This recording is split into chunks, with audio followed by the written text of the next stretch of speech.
Entonces, les voy a explicar un poquito. La ayudantía se va a dividir en dos módulos, ya que el curso, si lograron fijarse, se divide en dos partes. O sea, se divide en el módulo, en el primer módulo, que es álgebra lineal, ¿cierto? Y en el módulo 2, que es de análisis y probabilidad.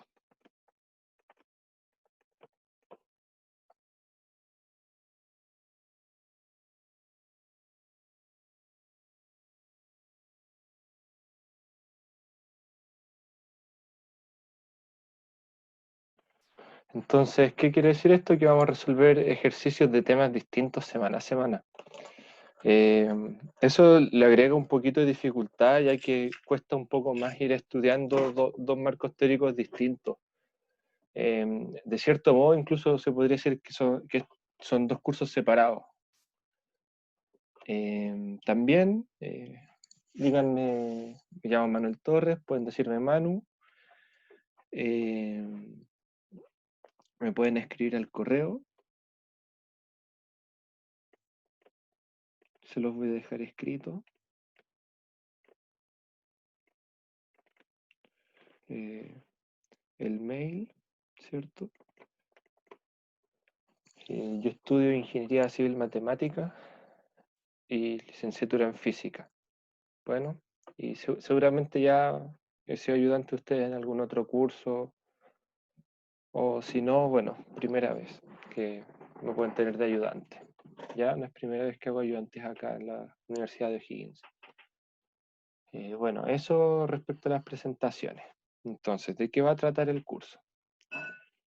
Eh, bueno, como ya les contaba, el curso va a tener dos módulos. Uno de álgebra lineal, pero esto va a ser con un enfoque un poco más avanzado.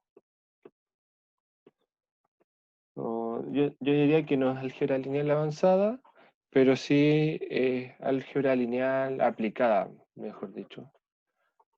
Álgebra lineal aplicada a datos. Aplicada a ciencia de datos.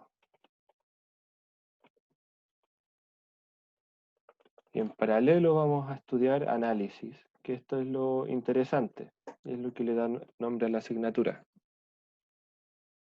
donde vamos a estudiar lo necesario para hacer distintas construcciones, como por ejemplo, espacios vectoriales normados,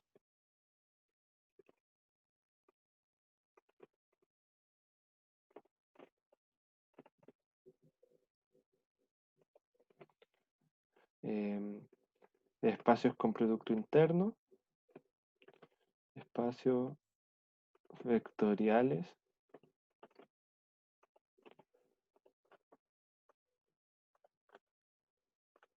con producto interno, espacios completos, que esto es paralelo a todo eso. La propiedad es una propiedad que hoy día empezaron a ver en clases con el profe Emilio. Estos serían los espacios de Banach y Hilbert, que es estudiar espacios completos sobre los espacios vectoriales con producto interno y normados. Esto viene a ser yo creo que una primera parte de análisis y luego viene un poquito de teoría de la integración,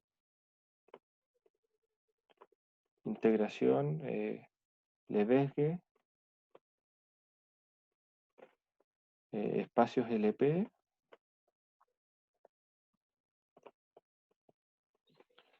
y tópicos de probabilidad.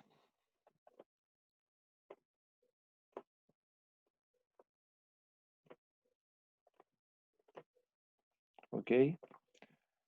Aquí es deseable que estén cursando igual el curso de probabilidad, está en paralelo. Vamos a hacer cosas parecidas cuando llegue la parte de probabilidad.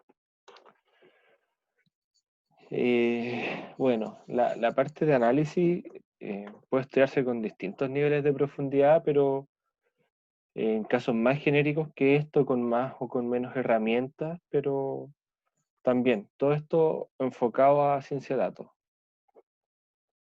lo necesario. O sea, de repente pueden sentir que es teoría innecesaria, pero no, es la teoría minimal necesaria. O sea, por cada, solo esta parte de acá uno puede tener un curso completo, bastante profundo, en la que uno puede hacer bastante matemática para distintas cosas. Ya, esto es lo necesario solo para ciencia de datos. Entonces, todo enfocado o necesario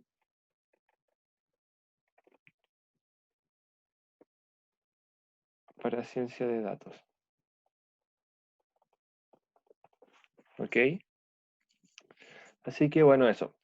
Usualmente las ayudantías las voy a dividir como el enunciado en dos módulos al final. El segundo punto dice análisis, aquí. Y díganme, Manu, por favor. Manu, no es el punto dentro de análisis. Ah, Espacio aquí, vectorial. ¿Sí? con producto interno, Ah, ya. Gracias. ¿ya?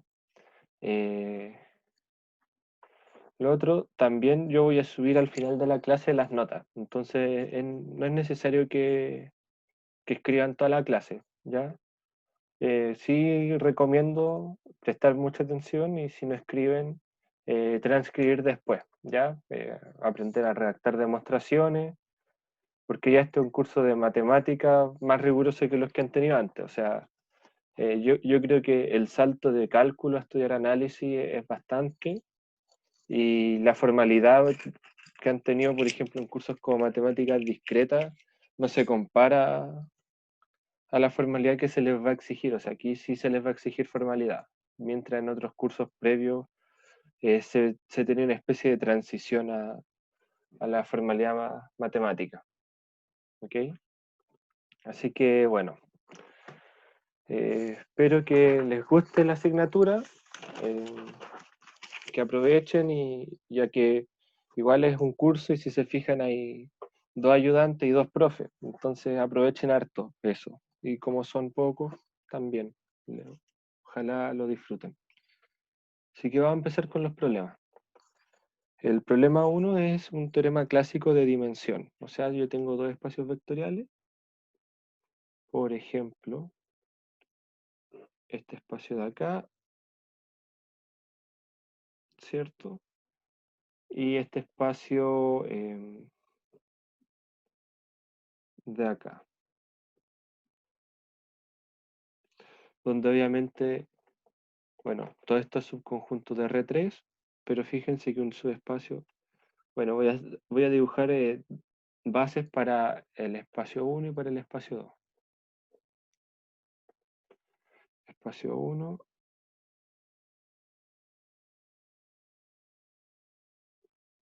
espacio 2, donde esa flechita y esa flechita van en la misma dirección, sentido opuesto, ¿ya? Entonces, esto al sumar, digamos, U1 con U2, me da cualquier cosa del espacio, del volumen. Entonces me da algo en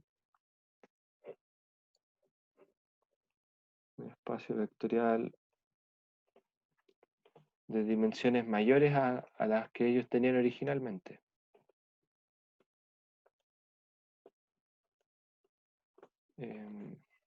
Voy a ver cómo dibujar esto.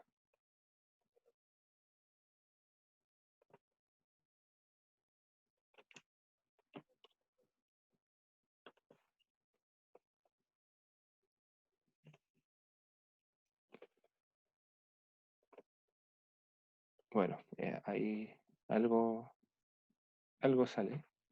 Y bueno, voy a poner un origen y un sistema de referencia. Entonces acá también tenemos el mismo origen U y el mismo origen O. Entonces, si se fijan, nosotros tenemos una identidad para las dimensiones de estos espacios, ¿cierto? Que sería la suma de ambos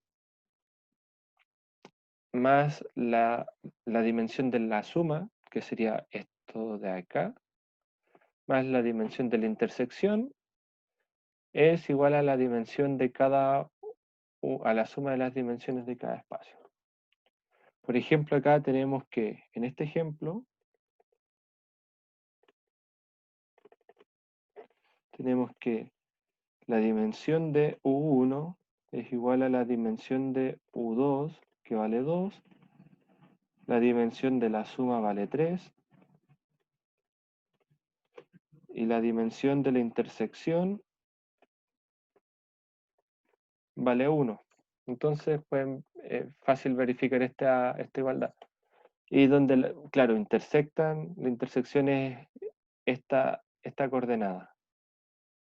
Este es su espacio, es una recta al final. U1 inter U2, ¿cierto? Esto es denota un espacio de suma vectorial.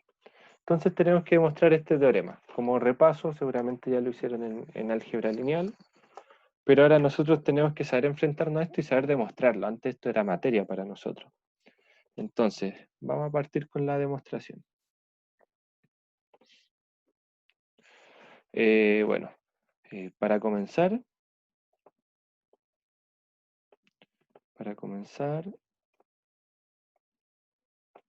sea B de dimensión finita y U1 como U2 contenidos en B. Esto implica que U1 y U2 son de dimensión finita, ¿cierto? Está contenido en un espacio de dimensión finita, entonces seguimos siendo de dimensión finita. Entonces puedo intersectarlos. Entonces, U1 inter U2 están contenidos en U1 o en U2, en cualquiera de los dos. Y la dimensión, ahí hay me equivoqué un poco. Y bueno, y la dimensión de U1 con U2, o sea, inter U2, también es finita.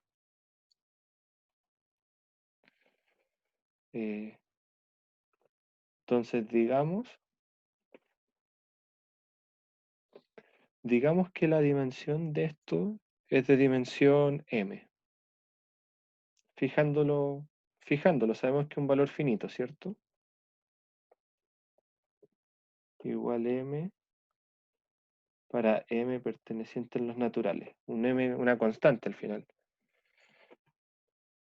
Entonces, existe esta colección de vectores. La voy a escribir en su forma extendida también. Que es base en U1 inter U2. Es base de esto. De hecho, base de U1 inter U2. Que sea base de U1 inter U2 quiere decir que es LI, etcétera, ¿cierto? Entonces aquí lo voy a escribir. Genera y es un conjunto de LI. ¿Ok? Hasta aquí nada muy nuevo. Entonces, continuando. Acá va a haber algo que no se estudia en el curso, que es lo voy a escribir de todas formas como anexo, que es un teorema. Teorema, que es consecuencia del axioma de elección de matemática, ¿ya? Es de cursos puros de matemática. Pero lo que dice es que todo espacio vectorial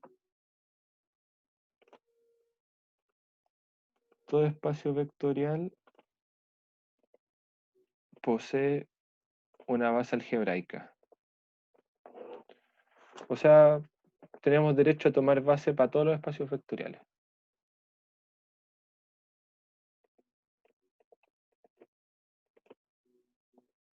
Esta cuestión se llaman bases de Hamel. por si lo quieren buscar. Es una consecuencia del axioma de elección. ¿Ya? Si quieren, algún día les puedo hablar de eso, me pueden pedir y podemos hacer una charla de estas cosas más teóricas. Esto es de teoría de conjunto.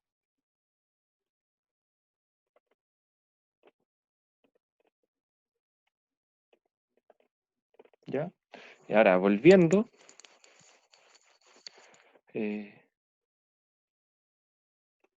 como este conjunto que nosotros tenemos que es base, está contenido en acá, ¿cierto? También va a estar contenido en U1 o en U2. Y esto es LI. Y tenemos que cualquier conjunto LI se puede extender a un conjunto LI más grande si tenemos un conjunto LI que no sea base. Por ejemplo, esto no es base de U1 ni de U2. Entonces esto de aquí yo lo puedo extender, ¿cierto? Entonces puedo extender U1, o sea, U sub I desde I igual 1 hasta M, en U1 y en U2. Esto es que voy a tener U1 hasta UM, V1 hasta V... A ver, voy a usar la misma notación que usé delante para hacer yo el ejercicio. VJ, LI en U1, ¿ok? Y desde U1 hasta UM y de W1 hasta WK, LI en U2, ¿cierto? O sea, teníamos que estas cosas eran LI y tienen la misma dimensión, o sea, el mismo cardinal, la misma cantidad de cosas LI que U1 inter U2. Entonces, como tiene el mismo cardinal de la dimensión, es base. Luego, como esto genera algo de dimensión menor que esto, pero siguen siendo LI dentro de esto, entonces yo le puedo completar con cosas LI hasta llenar y que sean bases, ¿cierto? Entonces, estos son bases. ¿Ok? Luego, tenemos que la dimensión de U1 es igual a M más J, ¿cierto? Porque tenemos M elementos que son los U, más J elementos que son los V, y la dimensión de U2 es M más K. ¿Sí? Entonces, ahora vamos a ver, bueno, sabemos que van a existir estas cosas. Ahora vamos a hacer un paréntesis. Ahora, hay que probar una de las dos cosas, ¿ya? Que siguen, que son equivalentes, ¿ya? Pero las anoto porque nos dan perspectiva. Que U1 hasta UM, V1 hasta VJ, W1 hasta WK es base de U1 más U2, ¿cierto? Entonces, si esto es base, entonces U1 más U2 tiene una dimensión dada. Y 2 es ver eso, ver lo de la dimensión. Dimensión de 1 más U2, que sea igual a M más K más J, donde esto bien camufladamente es igual a M más K más M más J menos m, donde, ojo, esta era dimensión de U1, perdón, de U2, el del K, esta es dimensión de U1 y esta es dimensión de la intersección. ¿Cierto? Entonces yo ya tengo que estas cosas son las dimensiones de estas cosas de aquí. Entonces si pruebo que la dimensión de la suma es esto, bueno, por igualdad vamos a tener que se concluye que son iguales, ¿cierto? O probar que esto es base, que esto sea base, tiene toda esta cantidad de elementos, entonces estaríamos probando dos directamente. Hay que probar, hay que calzarse con alguna de esas. Hasta acá todo bien.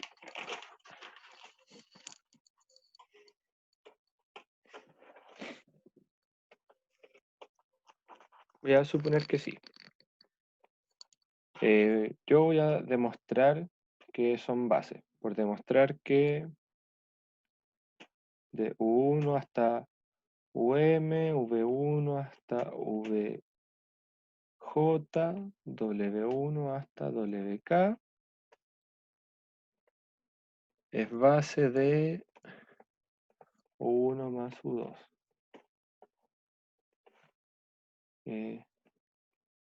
Primero, notar que este conjunto le voy a llamar, voy a abreviar la notación para no escribir tanto.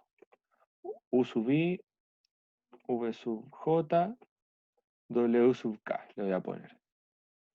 Con índices I, J, K. Ya todos sabemos hasta dónde llegan, ¿cierto? Notar que esto es igual a un generador de U1 más U2. Esto genera, o sea, puede que me haga un conjunto más grande incluso. Pero también son suficientes. Ahora hay que probar la otra inclusión, o sea, que no me estén sobrando cosas acá, ¿cierto? O sea, estamos a punto de ser base. ¿Cómo podemos ver que es generador?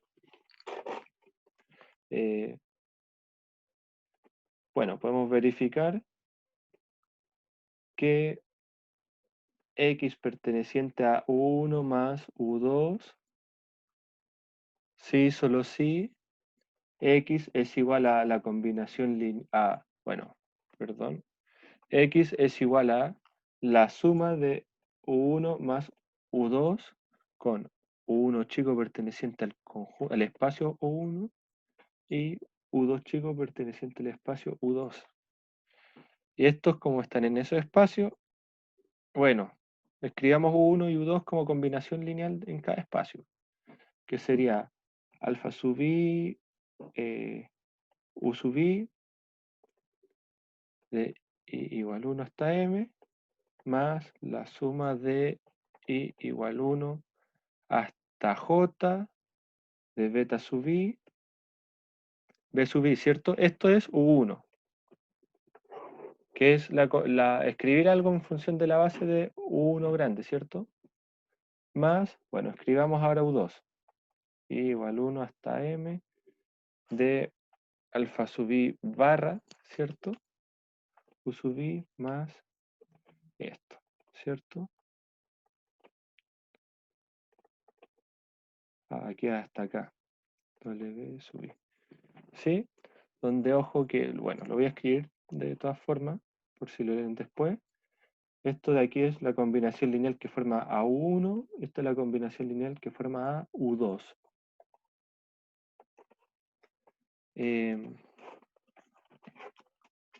Ahora voy a seguir escribiendo acá. Entonces tenemos que X es igual a un escalar barra, ¿cierto? Que es alfa más alfa barra,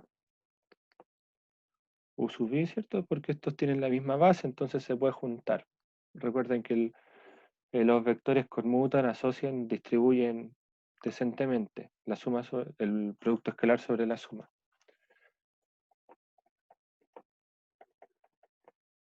Bueno, está un poquito engorroso, pero lo voy a escribir con todos los pasos.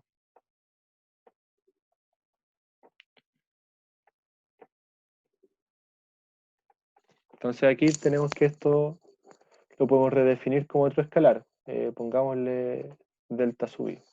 Entonces tenemos que cualquier elemento de acá, de U1 más U2, se puede escribir como combinación lineal de esto, ¿cierto? Ahora hay que ver que estas cosas de acá son LI, o sea, con esto...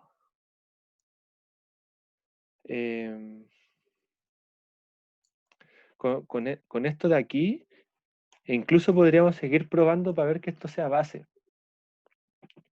Porque veamos que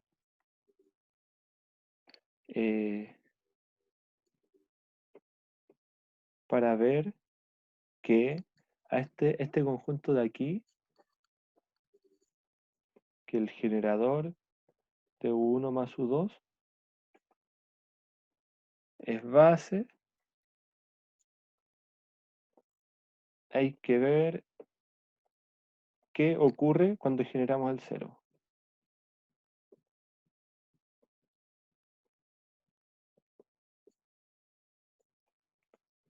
El cero, ¿cierto? El cero del espacio U1 más U2. ¿Ya? Que lo vamos a denotar como cero nomás, por simplicidad, pero un cero vectorial. Obviamente, ¿esto qué quiere decir? Que hagamos una combinación lineal para formar el cero y veamos que los escalares deben ser cero, sí o sí. Eso me quiere decir que un conjunto es ley. José.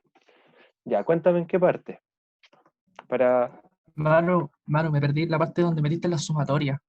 Ya, Ahí no caché perfecto. por qué hiciste. Ya, mira. Yo conjeturé, dije, mira, esta cuestión tiene pinta de ser generador de U1 más U2. Vamos a ver que efectivamente lo es, ¿ya? O sea, aquí está demostrado esto. Para partir, a ver, veamos. El objetivo de esto es agarrarnos de algo para poder llegar a que somos base, ¿ya? Entonces, primero veamos que somos algo menos que base. Veamos que somos generador. ¿Qué quiere decir? Que para cualquier elemento perteneciente a este conjunto de aquí, o sea, a U1 más U2, lo podemos escribir como combinación lineal de los elementos de acá, de lo que queremos ver que efectivamente es generador. Entonces, tomemos ese X y lo escribimos como una combinación lineal de estos dos, de U1 más U2, ¿ya? De hecho, aquí podemos omitir un detalle. Ahí tiene que ir escalar y ahí otro escalar.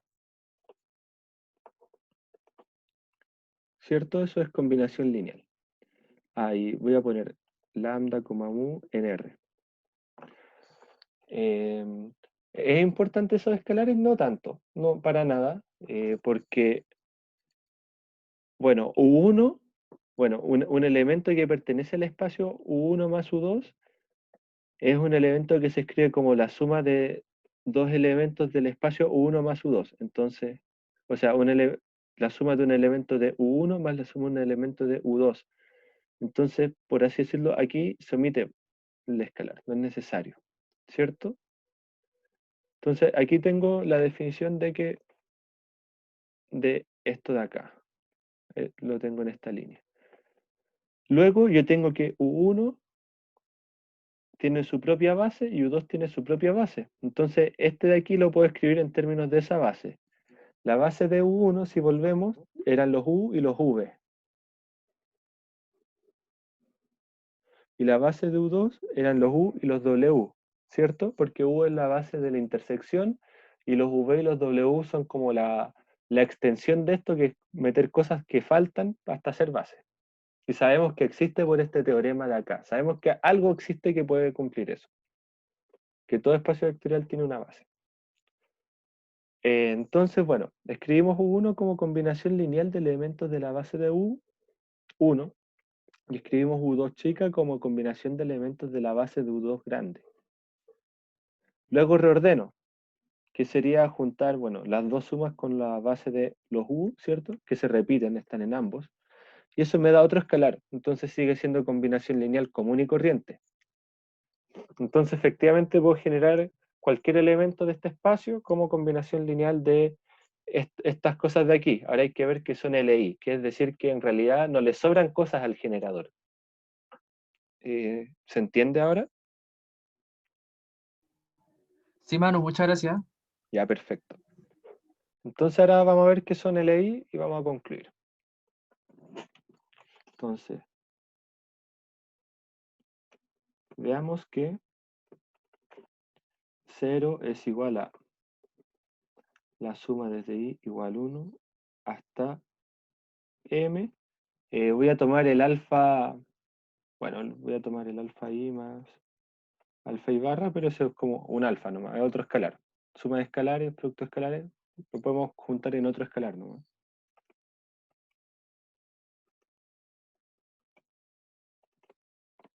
Y, ay, perdón.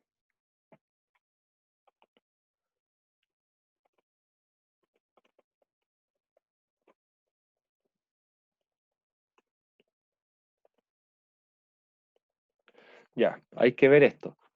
Y que el objetivo, voy a escribir con amarillo el objetivo, que es lo que queremos demostrar, que alfa i más alfa i barra, ¿cierto? Que esto es otro escalar nomás. Ya lo voy a poner así, pero lo voy a dejar todo en términos normales.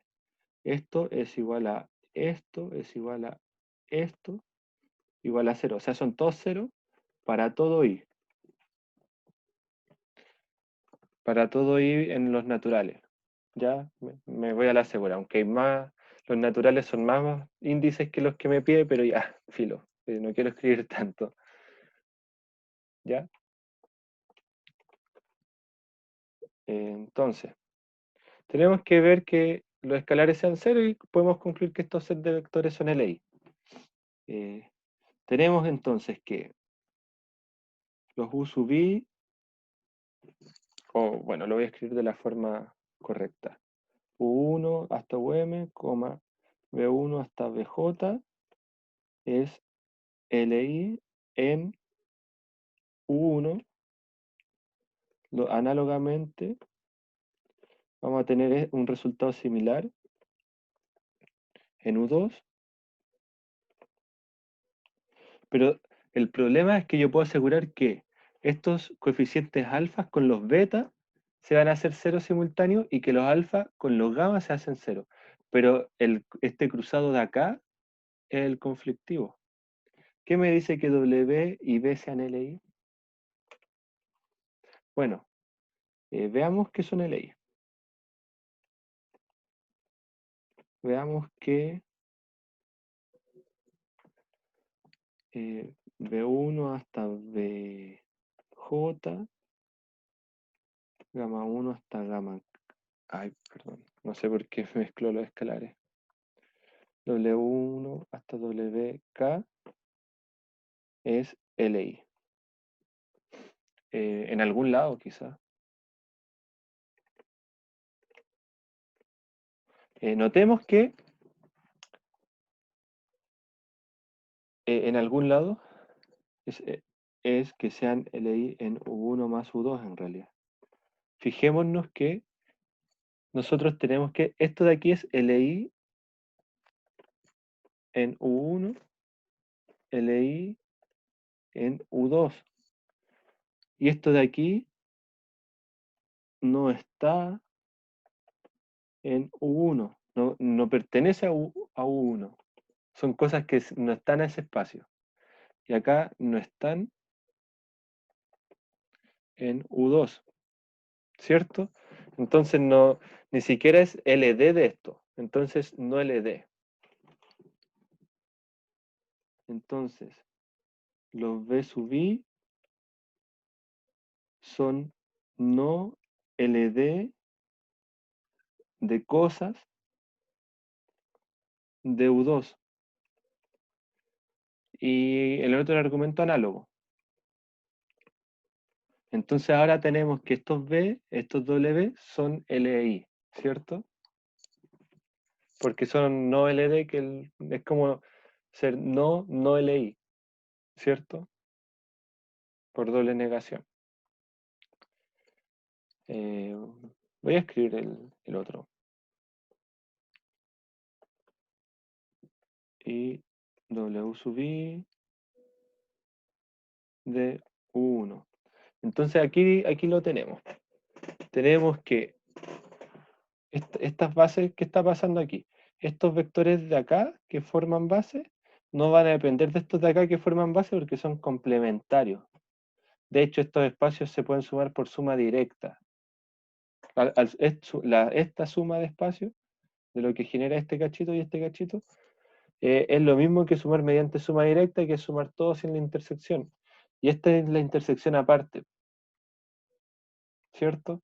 Entonces, este es el ley de esto, porque claro, son completaciones, y estos dos son completaciones para dimensiones distintas. Entonces, seguimos siendo ley. Entonces, los U sub I, los B sub I y los W sub I son LI. Esto implica que los escalares son cero.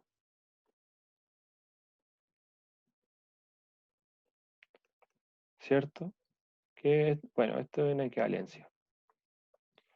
¿Y qué quiere decir que los escalares sean cero? Que toda esta cosa era LI. Y si volvemos acá a la parte anterior, a ver.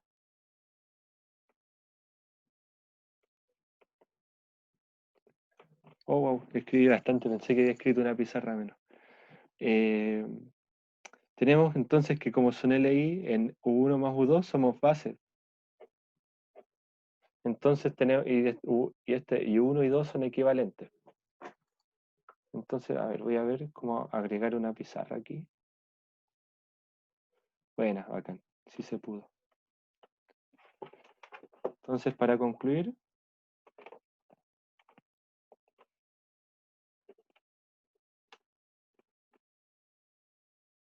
a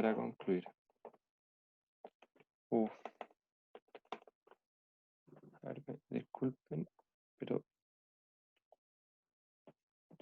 se salió la pantalla completa.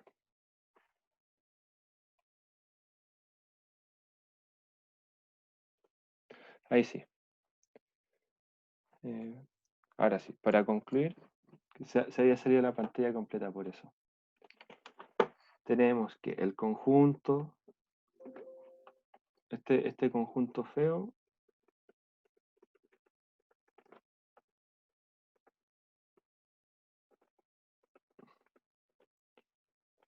es base de U1 más U2. Entonces tenemos que la dimensión de U1 más U2 es igual a M más J más K. Y con eso concluimos. ¿Sí? Es algo largo el problema, la verdad. Así que igual les recomiendo echarle una revisada. A ver, voy a buscar mi cargador. Después de la clase. El problema que sigue es repasar matriz cambio base.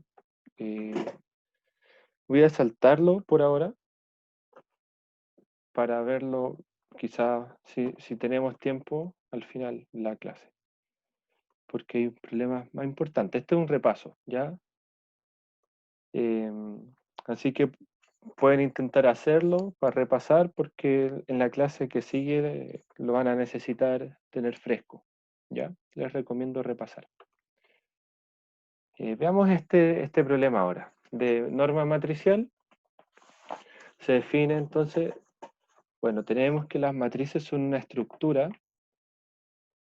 algebraica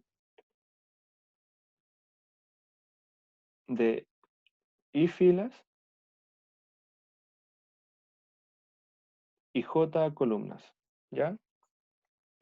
Entonces, estas son filas y las verticales son columnas.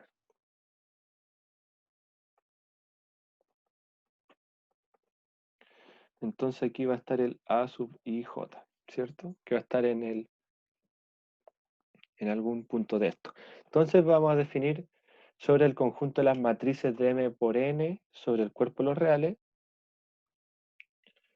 la siguiente función, que es la norma sub F de algo, ¿cierto? La raíz cuadrada de la suma sobre IJ de esto. donde esto sería sumar cada una de estas celdas, al cuadrado en valor absoluto. Tenemos que mostrar que esto es igual a la traza de la traspuesta por la matriz A. ¿Ya? Esto es un poquito feo, pero es más que nada notación y propiedades. De hecho, cada igualdad de la demostración es una propiedad. Entonces, demostrémoslo. Tenemos que la norma de la matriz al cuadrado es igual a la suma sobre IJ de los A sub IJ, ¿cierto? Al cuadrado. Y esto iba dentro de una raíz, pero como la norma está al cuadrado, no hay raíz, ¿cierto? Puedo separar la suma. Puedo separar esta sumatoria en los índices I y los índices J y sumarlos por separado. Puedo sumar uno antes que el otro, simplemente. Entonces ahora estoy sumando sobre los J. ¿Ok?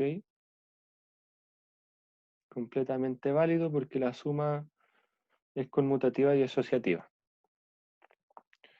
Luego, y acá viene la parte un poco truculenta, escribimos estos términos de acá como el producto de la matriz con su traspuesta. ¿Qué quiere decir eso? Tenemos que la matriz es de I, J, ¿cierto? Pero vamos a escribir la traspuesta y aquí la matriz J, I, ¿ya? Esto me da términos al cuadrado, ¿cierto? Porque son elementos de la matriz y los estamos sumando en J. Luego nos va a quedar que esto es igual a la suma de I. Esto de aquí, bueno, le podría cambiar el nombre, pero lo voy a dejar de esta forma. Eso de ahí es una matriz de I por I, ¿cierto? Porque estamos sumando cositas ahí y acá, ¿cierto? Los del medio se pierden y quedan los de los lados. Y este término acá, si usamos la misma propiedad, corresponde a la traza, o aquí tenemos los argumentos de la diagonal de esto, de esta forma. Y aquí ahora los vamos a escribir en función de esto mismo, como, bueno, estamos sumando los índices que son iguales en esta matriz, los elementos. Entonces esto sería escribirlos, voy a cambiarle el nombre, los alfa sub I, I, sumarlos todos, con alfa sub IJ perteneciente a traspuesta A esa matriz. ¿Ya? Pero acá estamos tomando solo las que tienen igual índice, y esta matriz es cuadrada. Toda matriz por su traspuesta es cuadrada, o al revés, traspuesta por matriz. Es cuadrada y además es simétrica. Aunque esto no lo usamos. Entonces, como la matriz cuadrada está definida la traza, hay que tomar los elementos de la diagonal, perdón, del eje, claro, de la diagonal. Entonces, bueno, estaba cantando que esto es la traza de esta matriz de acá. Se concluye. Cosas para revisar. Quizás estos pasos de aquí. Este paso, esta igualdad, yo creo que es, y esta. Verla quizás dibujando dos matrices en el cuaderno y ver qué ocurre. Que esta suma de elementos de aquí es lo mismo que sumar quizás columnas de cosas, ¿cierto? Entonces pueden imaginarse esto de esta forma.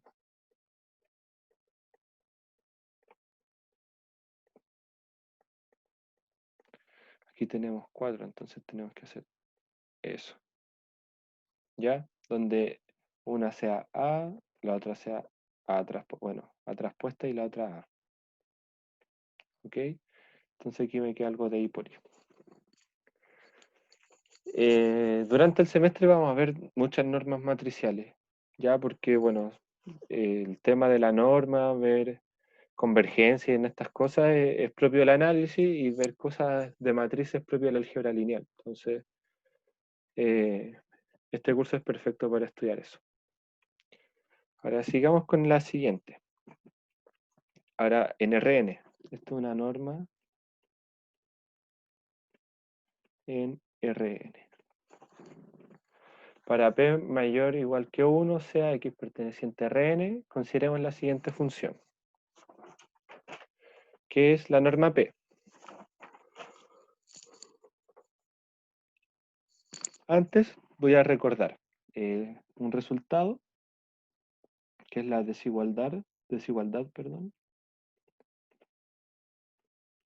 de Holder, que es para P, Q tal que 1 sobre P más 1 sobre Q igual 1, se cumple que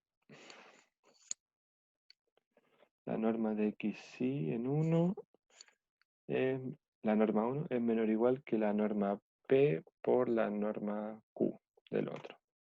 Y P y Q son como Holder complementarios, como complementarios, suplementarios, como cuando uno tiene ángulos y ve el ángulo complementario, ya aquí entre los dos tienen que sumar uno de esta forma, ¿ya? Y bueno, esto es súper importante porque nos da una familia de normas para todo P. Vamos a tener infinitas normas. Así que sea P mayor o igual que 1, de hecho, mayor estricto lo voy a tomar porque la norma 1 se puede probar aparte. 1 menor que P y que sea finito, ¿cierto?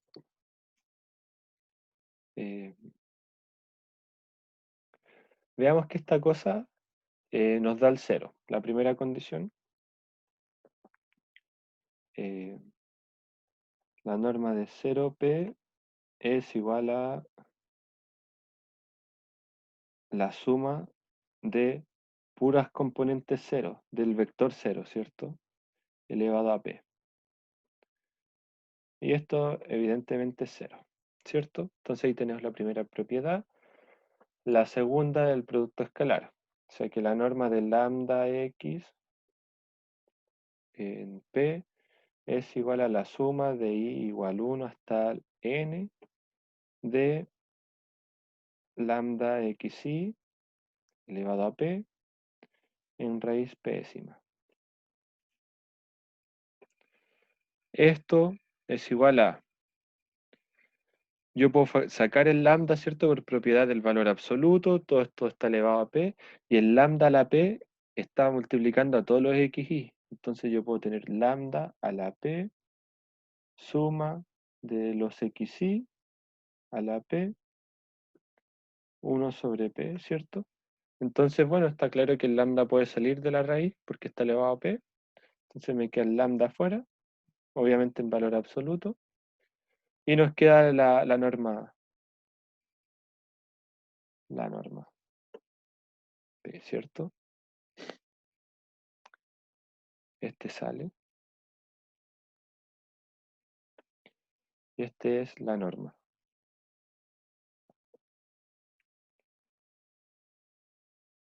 Ahora hay que ver la que es de verdad interesante de estudiar, que es la desigualdad triangular.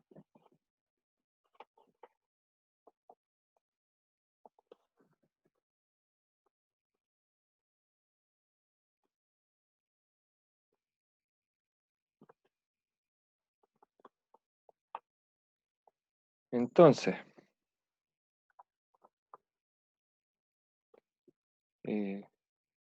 sea X no vacío, el caso que X es vacío se da que 0 es menor o igual que 0, porque ya vimos que, o sea, perdón, el caso de que X sea nulo, nos da la desigualdad 0 menor o igual que 0, entonces no tiene mucho sentido probarla. Entonces, sea X distinto a 0 y sea Q igual a P dividido en P menos 1. Voy a tomar como valor absoluto, sea valor absoluto de I igual a X sub I más I sub I elevado a P menos 1 y el valor absoluto de lo que sería el X en la desigualdad de Holder original, en la de acá, la voy a tomar en dos casos, como X sub I o I sub I. Todos son dos casos, ¿ya? Entonces, usando Holder, tenemos que, vamos a sacar dos ecuaciones, ¿cierto? Para el primer caso y para el segundo caso. La suma hasta n. Bueno, todas las sumas son hasta n, así que no las voy a escribir, las voy a omitir, ¿ya? O sea, voy a escribir solo el símbolo suma, pero son todas hasta el mismo valor. Entonces, la suma del x sub i por x sub i más y sub i elevado a p menos 1 menor o igual que la suma de x sub i a la p, ¿cierto? Que esto en la desigualdad de Holder, esto ya es el lado derecho de la desigualdad por lo que está acá, ¿cierto?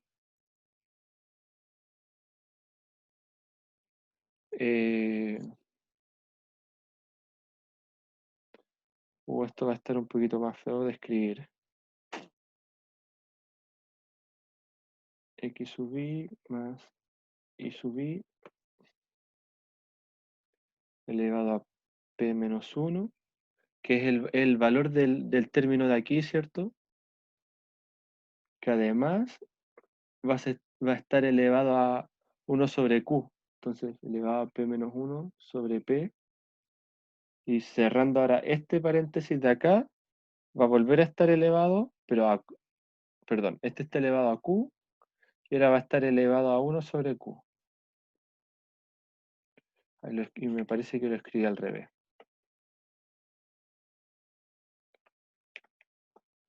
Este va a estar elevado a q, ¿cierto? Adentro de la igualdad este está elevado a p y afuera está elevado a 1 sobre p.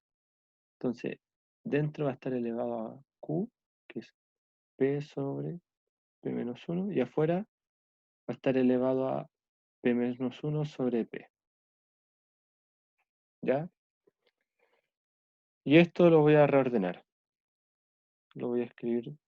Que por ejemplo, noten que aquí me queda elevado a p nomás. Porque esto es potencia de una potencia. Entonces, ¿qué va a quedar? La suma de xi a la p, 1 sobre p, por la suma de xi más y sub i a la p elevado a p menos 1 sobre p. ¿Cierto? Esa es la primera, donde noten que ese valor es el que está acá y este valor es el que está acá. ¿Sí? Recuerden la desigualdad de Holder. Producto de dos valores menor o igual que producto en norma P y producto en norma Q. Y esto está en norma 1. Por eso están escritos así en norma 1. Ahora, análogo. Análogo. El mismo resultado, pero bien simétrico. Solo que cambiando este caso, el X, voy a poner I sub I.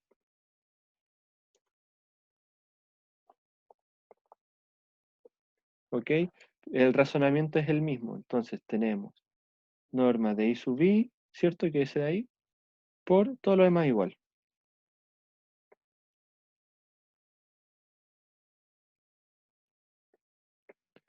Menor o igual que, y ojo, acá de nuevo, este es el del X, entonces, ese término también.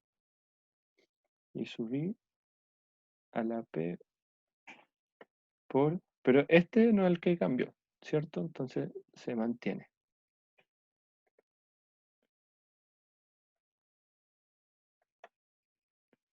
Eh, Hasta acá. Este es del caso 1. Caso 1, aquí le voy a poner caso 2. Caso 2. Que esté bien simbólico para que se entienda. ¿Me siguen hasta ahora en la demostración?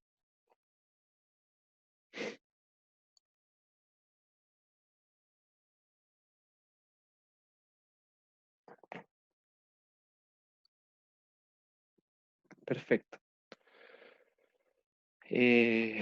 Ya, sigamos con esto. Voy a sumar ambas desigualdades. Si sumo dos cosas que son menores que otras dos más grandes, se mantiene la igualdad. Entonces, sumando. Perdón. Entonces, sumando 1 y 2, vamos a tener lo siguiente, ¿cierto? Que sería la suma de x sub i más y sub i. Aquí lo factoricé, estos dos son los que se sumaron. X sub i más y sub i. Esto elevado a p menos 1 menor o igual que... esta línea de aquí va a estar complicada de escribir porque se pone feo, el lado derecho es más feito. Lo voy a escribir abajo para no tener que cortar la ecuación a la mitad. Menor o igual que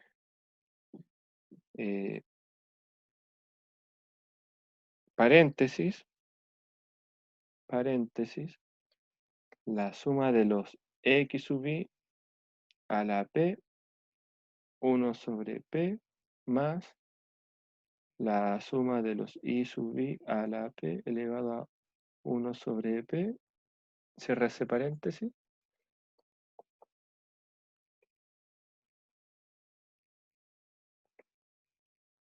por la suma de xi más i sub i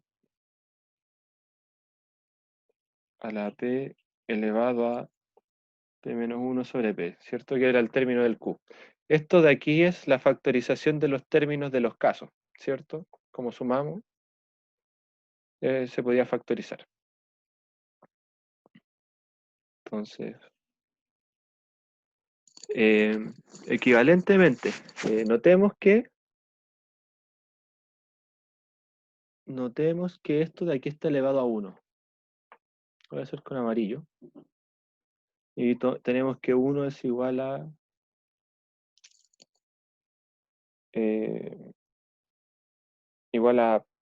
P dividido en P. Perdón, este de aquí está elevado a 1. ¿Es el que está elevado a 1? Ese también me sirve que esté elevado a 1. Pero en este caso, en este de acá yo tomo P sobre P.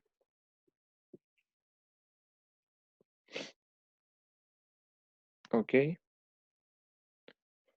O bueno, mejor lo voy a desglosar en varios pasos, ¿ya? Primero el de acá. Si no, esto puede ser un poco violento.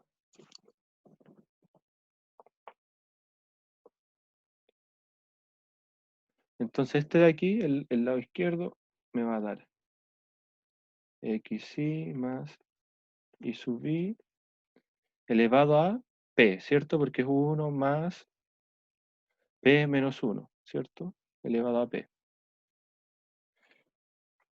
El lado derecho no va a cambiar.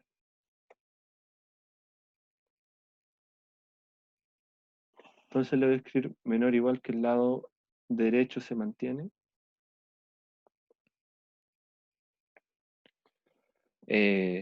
¿Ok? Luego multiplicamos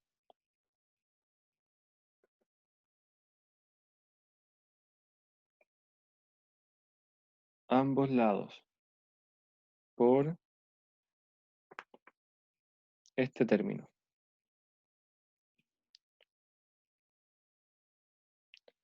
Xi más y sub i a la p elevado a 1 menos p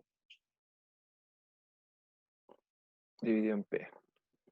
Entonces es multiplicar por esto. Es un poco rebuscado, pero de aquí vienen, esto es un desarrollo genérico para normas. ¿Me quedan pizarras? Sí, me quedan pizarras. Ahora multiplicando va a quedar lo siguiente. En el lado izquierdo, lo que ya teníamos, ¿cierto? Que es la suma de xy más y sub i, todo eso elevado a p. Y noten que esto está elevado a 1, que es lo mismo que decir p dividido en p, por la suma de lo que multiplicamos,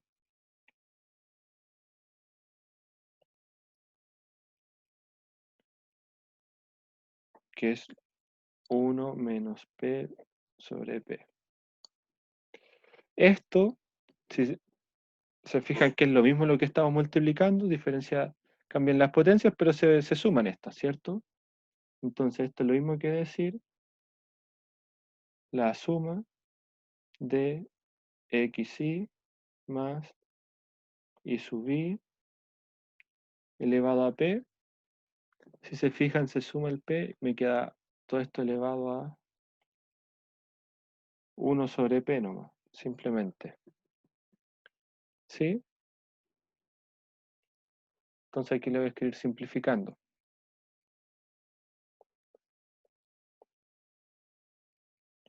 Esto es el lado izquierdo. ¿Ya? Menor o igual que el lado derecho. Si se fijan en el lado derecho, estoy multiplicando justo lo opuesto de esto. Entonces, esto de aquí con esto de acá se cancela o es opuesto multiplicativo.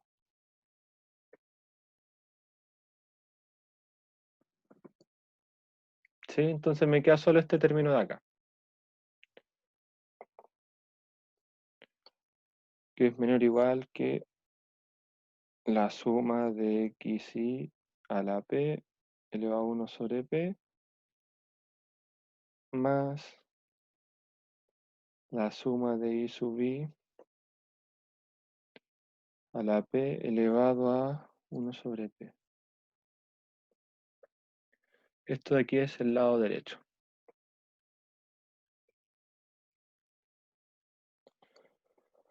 Ahora, a esto de aquí, adentro, le podemos aplicar desigualdad triangular.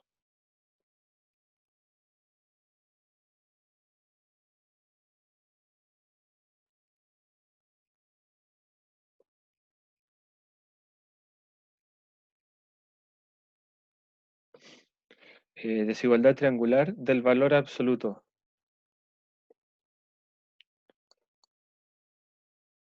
Y con eso vamos a concluir, porque esto de acá le voy a llamar porcentaje, ¿ya? Vamos a tener que la suma de xy más y sub i, este puro término es menor o igual que ese de ahí. Entonces también va a serlo elevado a p y también va a ser menor elevado a 1 dividido en p. Esto es menor o igual que el porcentaje, menor o igual que el lado derecho.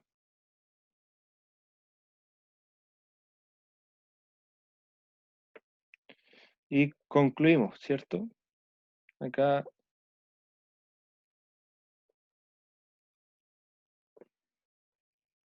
podemos escribir entonces que es la norma de x más norma de y menor o igual que norma de x más norma de y normas p con x, y perteneciente a un espacio vectorial. Y se concluye. ¿Dudas? Es un poco violenta, creo yo, la demostración, tiene harto desarrollo, pero basta con echarle una leída una vez y basta.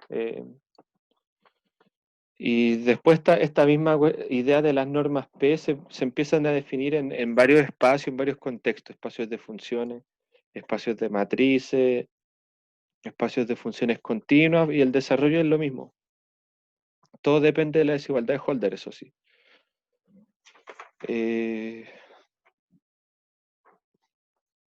Ahora nos quedan menos de 20 minutos. ¿Sí? Me sobraron 2 páginas. Veamos ahora esta norma de acá. Para X perteneciente a Rn, un último, esta es la norma del máximo. Se define de esta forma, como el máximo, a coordenada máxima en valor absoluto. Probar que esta norma es una norma. O sea, que esta función es una norma.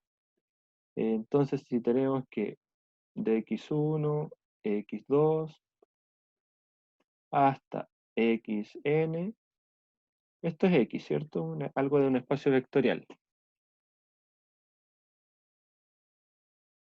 Luego, la norma infinito de esto es igual al de magnitud mayor.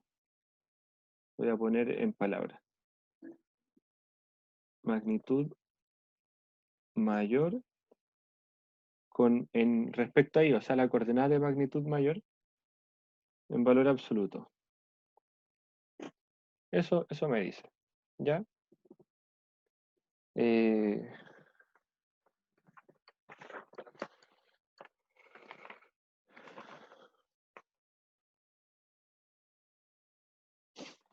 Veamos que esta cosa es la demostración. O sea, veamos la demostración y veamos que esta cosa cumple las propiedades. Primero, sea x igual 0, sí, solo sí, quiere decir que la norma de 0 en infinito, este de 0 es 0 vector, ¿cierto? Todas sus coordenadas son 0. Entonces, el máximo entre las coordenadas de puro 0 en la coordenada décima, como son todos 0, esto es 0. Y esto es equivalente. ¿Por qué que el máximo sea 0 en valor absoluto? Quiere decir que todos son 0, entonces tenemos la equivalencia para ambos lados. 2. Sea x perteneciente a Rn y lambda perteneciente a R.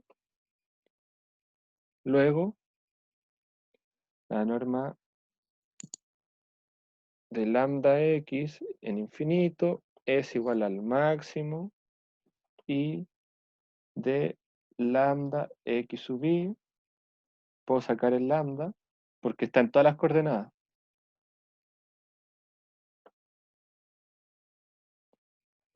Entonces tenemos, perdón, y sale en valor absoluto porque lo saqué en valor absoluto. ¿Cierto? Y acá, bueno.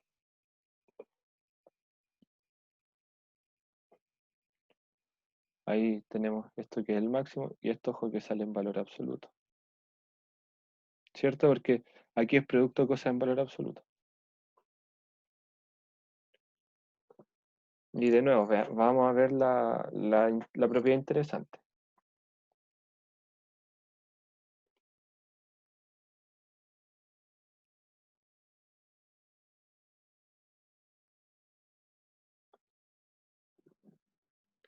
Vamos a ver la desigualdad triangular de esta cosa.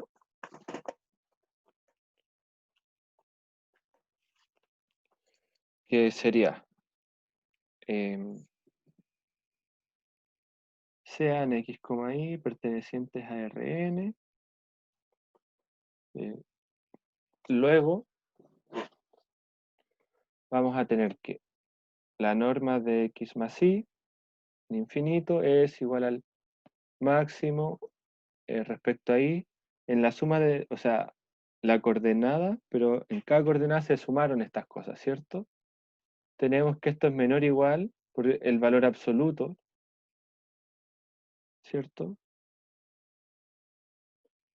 Entonces aquí aplicamos desigualdad triangular del valor absoluto. De hecho, lo podemos hacer de una forma más detallada aún.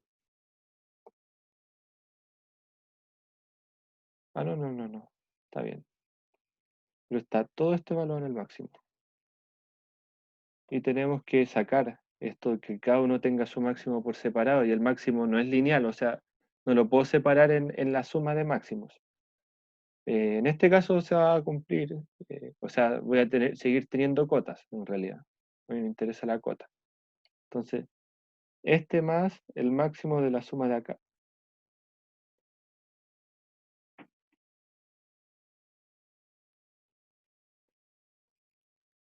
¿Cierto? Porque yo quiero maximizar este y este en paralelo. Entonces maximicemos este adentro. Y ahora yo esto lo puedo sacar.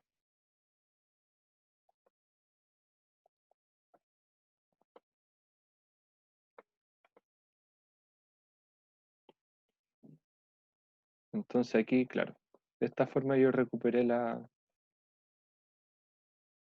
norma. Esto es distinto en muchos casos, o sea, de esto.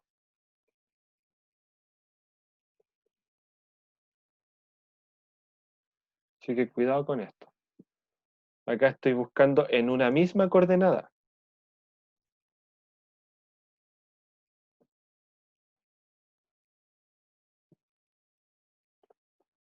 O sea, que simultáneamente esta suma me ayuden. Pero por ejemplo, aquí, digamos que este a lo mejor, el del J, este de acá, no hubiese salido seleccionado porque a lo mejor la coordenada J, el X es muy chiquitito y el que se lleva todo el beneficio de maximizar ahí es el I sub J. Pero el X es muy chiquitito, es 0, el X sub J. Entonces, bueno, en vez de verlo en que la suma por separado de máximo, veamos que este de máximo por sí solo y este de máximo afuerita. Entonces esto es lo mismo que verlos por separado y se tiene esta desigualdad.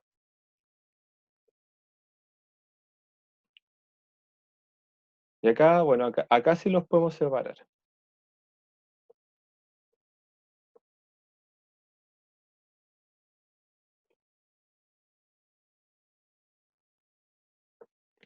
Y bueno, con esto buscábamos tenerlos por separado, ¿cierto?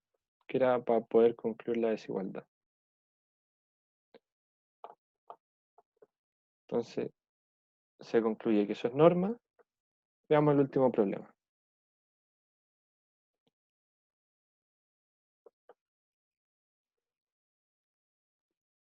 Ah, dejé varias pizarras para eso. Para diferentes vectores no nulos, calcule la norma 1, 2 e infinito. Entonces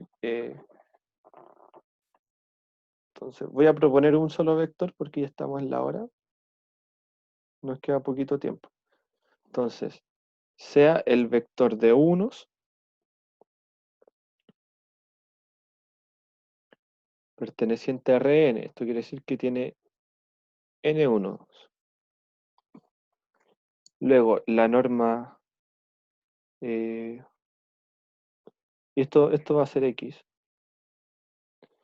La norma 1 de esto es la suma hasta n de sus componentes, que serían puros 1. Entonces, ¿esto qué sería? N, ¿cierto? N veces puros 1. La norma 2 sería la suma de puros 1 al cuadrado en raíz cuadrada. Los 1 al cuadrado da lo mismo el cuadrado, ¿cierto? Pero que sean puros 1 en raíz cuadrada. O sea, voy a sumar acá n adentro, ¿cierto? Voy a sumar n elevado a un medio. Entonces me va a dar raíz cuadrada de n. Y tenemos ahora con la norma infinito, que es la coordenada con valor absoluto máximo, pero son puros 1, entonces esto es 1. Entonces, con las normas se miden distintas magnitudes.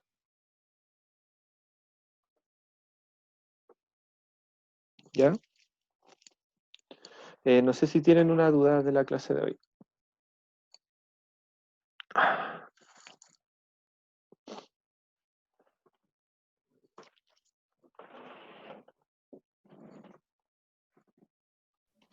Manu, una consulta. Por Adelante. ejemplo, cuando tenemos la norma 1, ¿cachai? Nos da n. En la norma 2 nos da raíz cuadrada de n. Entonces, ¿qué significa que nos den esos valores?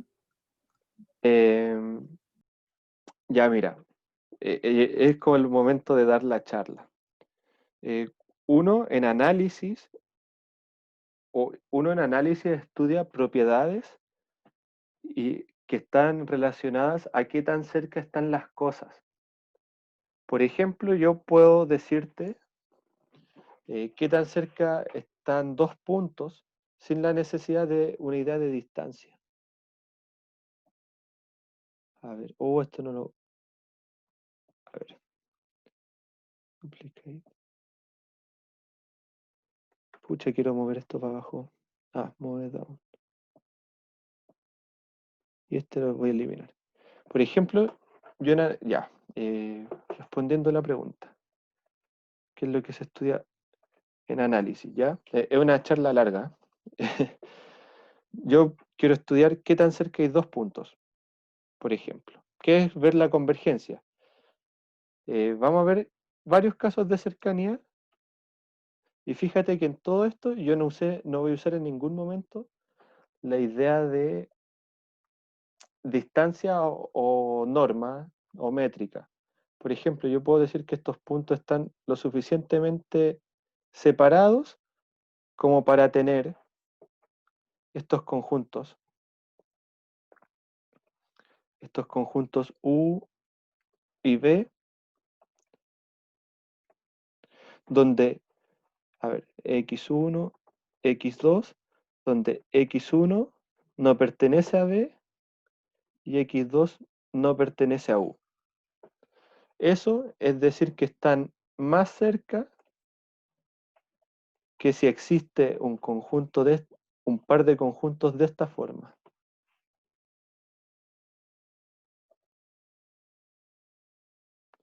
¿Sí? ¿Por qué es más fuerte decir esto? Porque yo tengo que U inter B es vacío. Acá, para que se cumpla esto, no necesariamente es vacío. Entonces, esto tengo la noción de proximidad. Esta noción de proximidad, solo con conjuntos sin ecuaciones, es topología. Puedo ver formas de cosas. Por ejemplo, ver si tengo agujeros en una superficie. Ya, pero esto es un problema de topología. Pero a raíz de esto sale el análisis. Entonces yo puedo ver esto de otra forma después, a través de una distancia.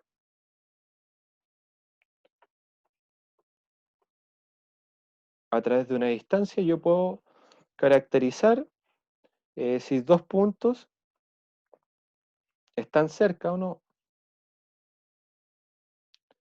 Que sería medir esto. Esto sería la distancia de x, y. Este sí, este es x. Y hay distintas formas de medir la distancia. Por ejemplo, yo puedo medir la distancia en un espacio vectorial, por ejemplo, como R2.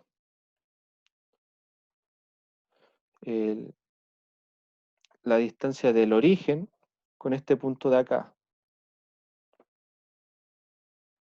que tiene que ver con la norma. Yo puedo llegar y medir esto de forma directa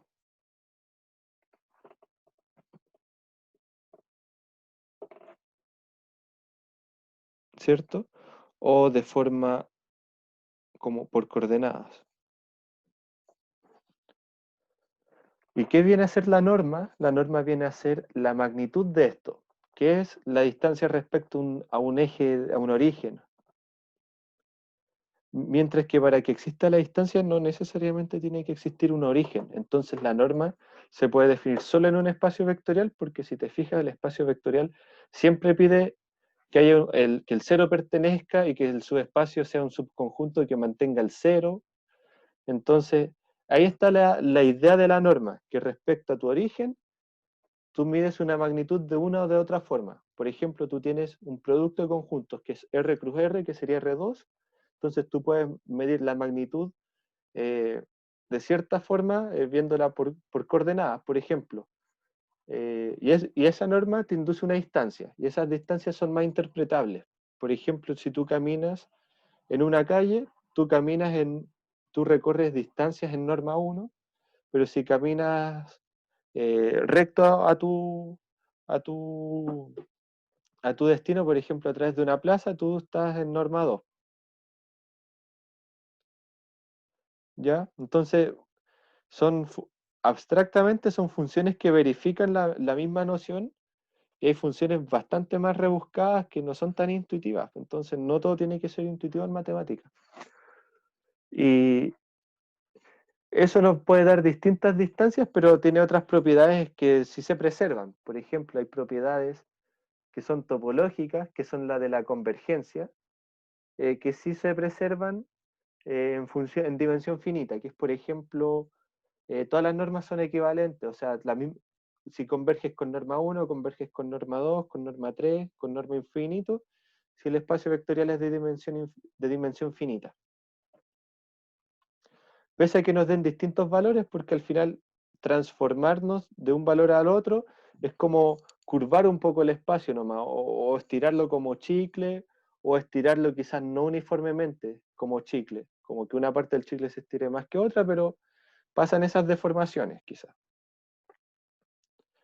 Y en realidad eso no es lo que nos va a importar, a nosotros nos va a importar la propiedad de estar lo suficientemente cerca de dos cosas. Por ejemplo, una función está lo suficientemente cerca en su aproximación de Taylor. Y todo eso es lo que se va estudiando en análisis. Por ejemplo, vamos a ver el integral de Lebesgue, que es más potente que la integral de Riemann, donde la integral de Riemann era una aproximación también de cálculo de áreas mediante triángulos, mediante trapecios. Entonces, esa es la idea que está detrás. No sé si eso te deja un poco más claro. Sí, Manu, muchas gracias. Sí, perfecto. ¿Alguna otra duda para finalizar? Bueno, voy a cortar el video por si... Ah, chuta, dejé de compartir pantalla.